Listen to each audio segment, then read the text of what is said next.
சந்தனம் மணக்குது, கற்பூரம் ஜொலிக்குது. சந்தனம் மணக்குது, கற்பூரம் ஜொலிக்குது. கந்தகிரி கோயில் வந்தால் நன்மையெல்லாம் நடக்குது. கந்தகிரி கோயில் வந்தால் நன்மையெல்லாம் நடக்குது. சந்தனம் மணக்குது, கற்பூரம் ஜொலிக்குது.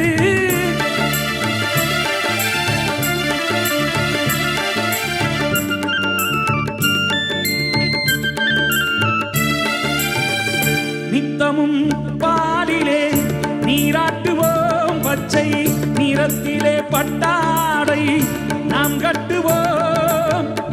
நித்தமும் பாலிலே நீராட்டுவோம், பச்சை நிறத்திலே பட்டாடை நாம் கட்டுவோம். திருநீரின் தத்துவம் தந்தை என்போம்.